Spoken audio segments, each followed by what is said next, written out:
আপনি বা আপনার পরিবারের কেউ যদি এখনও অবসর সুবিধার টাকা পেয়ে না থাকেন, তবে আজকের ভিডিওটি অত্যন্ত মনোযোগ দিয়ে শেষ পর্যন্ত দেখুন।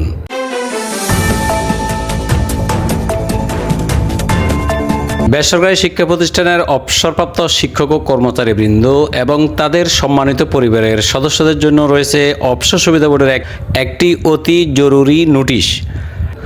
অবসর সুবিধা বোর্ড 2026 সালের জুলাই পর্যন্ত জমাকৃত আবেদনগুলোর প্রসেসিংয়ের জন্য বেশ কিছু প্রয়োজনীয় কাগজপত্র জমা দেওয়ার জন্য অনুরোধ জানিয়েছে। চলুন বিস্তারিত জেনে নেওয়া যাক। নোটিশে স্পষ্ট করে বলা হয়েছে, যারা এখনও তাদের অবসর সুবিধা পাননি তাদের বেশ কয়েকটি গুরুত্বপূর্ণ ডকুমেন্টস বা কাগজপত্র অবসর সুবিধা বোর্ডে পাঠাতে হবে। আপনারা নিশ্চয় জানেন, গত 15 আগস্ট সরকার সকল অবসর সুবিধাভোগীদের জন্য অনলাইনে আইবাস প্লাস প্লাসে অর্থ প্রেরণ করেছেন। সেই অর্থ যারা এখনও পাননি তাদেরকে অতি জরুরি ভিত্তিতে অবসর ভাতা ও কল্যাণ ট্রাস্টের অফিসিয়াল ওয়েবসাইটে তারা নির্দেশনা প্রদান করেছেন। সেখানে জীবিত শিক্ষক ও কর্মচারীদের যা যা জমা দিতে হবে এবং নির্দিষ্ট কক্ষে গিয়ে জমা প্রদান করার কথা বলা হয়েছে। 1. সচল ব্যাংক অ্যাকাউন্ট। আপনার ব্যাংক হিসাব সচল করে তার একটি হালনাগাদ ব্যাংক স্টেটমেন্ট দিতে হবে। এনআইডি। আবেদনকারীর নিজস্ব জাতীয় পরিচয়পত্রের স্পষ্ট কপি জমা দিতে হবে। বায়োমেট্রিক সিম মোবাইল নম্বর, আপনার নিজের এনআইডি দিয়ে রেজিস্ট্রেশন করা সচল মোবাইল নম্বর। শনাক্তকারীর তথ্য কাগজপত্র পাঠানোর সময় অবশ্যই আপনার ইন্ডেক্স নম্বর, আবেদন আইডি অর্থাৎ আপনি যখন আবেদন করেছেন অনলাইনে তখনকার যে রসিদটি আছে সেটি এবং আবেদন জমার তারিখ স্পষ্ট করে উল্লেখ করতে হবে।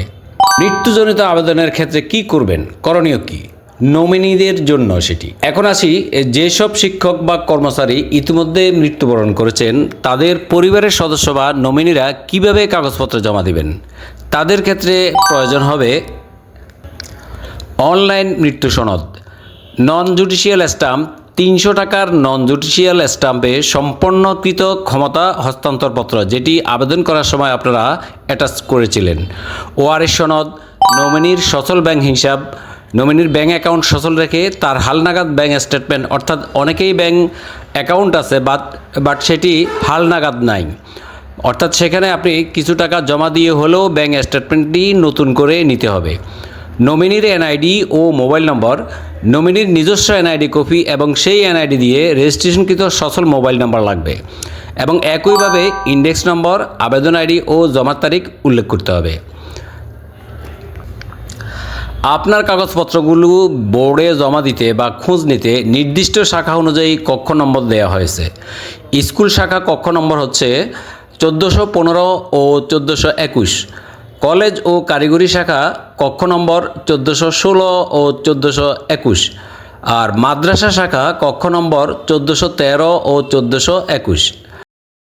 অবসর সুবিধা বোর্ডের পরিচালক ডক্টর এস.এম. আলমগীর কবির মহোদয় নোটিশে বিশেষভাবে সতর্ক করেছেন, অবসর ভাতা পাওয়ার জন্য কোনো প্রকার আর্থিক লেনদেন থেকে সম্পূর্ণ বিরত থাকুন। দালাল, প্রতারক বা কোনো মধ্যস্বত্বভোগীর খপ্পরে পড়বেন না। আপনার নিজের পাওনা টাকা আপনি নিয়ম মেনেই পাবেন। এই গুরুত্বপূর্ণ তথ্যটি আপনার পরিচিত অবসরপ্রাপ্ত শিক্ষক বা মৃত শিক্ষকদের পরিবারের কাছে পৌঁছে দিন। ভিডিওটি বেশি বেশি শেয়ার করুন। শিক্ষা সংক্রান্ত এমন গুরুত্বপূর্ণ ও সঠিক আপডেট সবার আগে পেতে রতন ইনসাইট চ্যানেলটি সাবস্ক্রাইব করে বেল আইকনটি অন রাখুন। সবাই ভালো থাকুন, সুস্থ থাকুন। ধন্যবাদ। আসসালামু আলাইকুম।